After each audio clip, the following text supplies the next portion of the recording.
सौदागर की बेटियां। बहुत पुरानी बात है। एक नगर में एक सौदागर रहता था। उसकी 3 बेटियां थीं।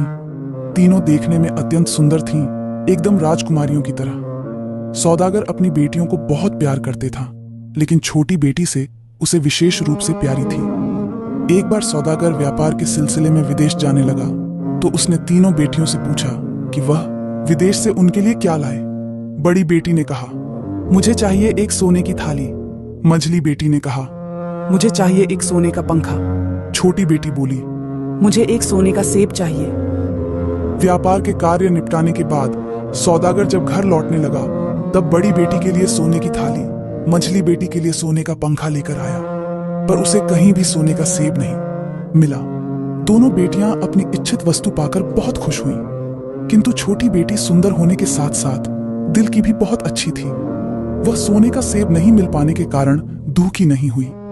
उसने पिता से कहा, आप तो अक्सर विदेश जाते रहते हैं, यदि कहीं कभी भी सोने का सेब मिले तो मेरे लिए ले आइएगा। इधर एक राजकुमार घोड़े पर चढ़कर एक राज्य से दूसरे राज्य का भ्रमण करते हुए एक दिन सौदागर के शहर में आ पहुंचा। रास्ते में चलते चलते सौदागर के घर के पास जब वह पहुंचा, तब उसने उसकी छोटी बेटी को देखा।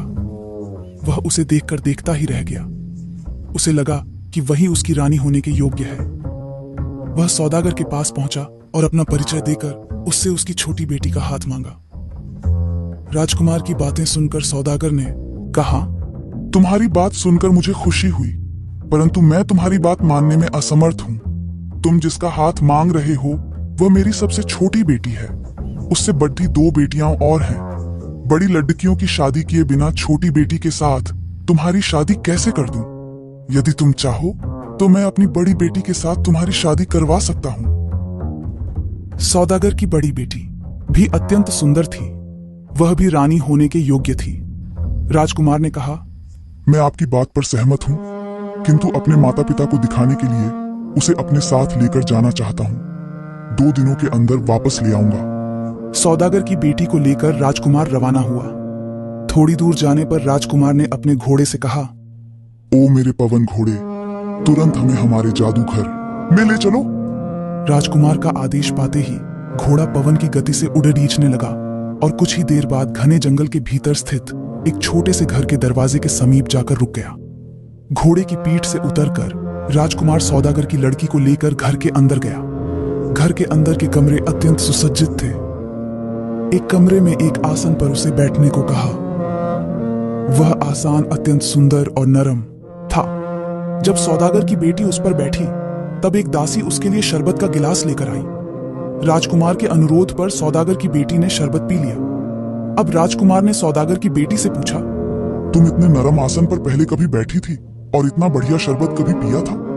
सौदागर की बेटी बोली, इतने नरम आसन पर कभी नहीं बैठी और इतना बढ़िया शरबत जीवन में कभी भी नहीं पिया।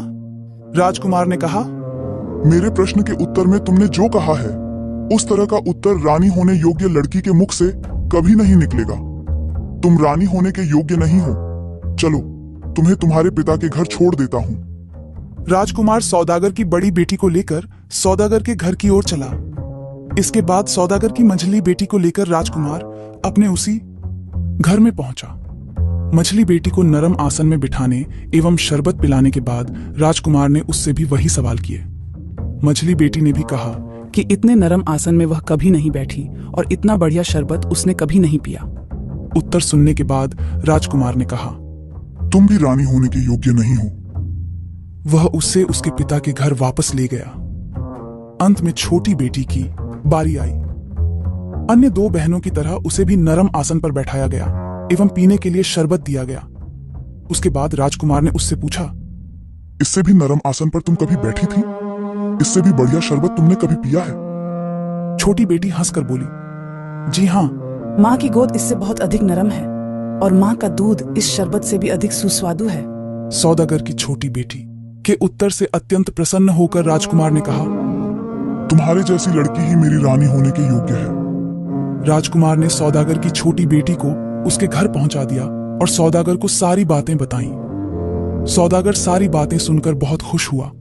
उसने अपनी छोटी बेटी के साथ राजकुमार का विवाह कर दिया। दोस्तों, इस चैनल को लाइक और सब्सक्राइब करें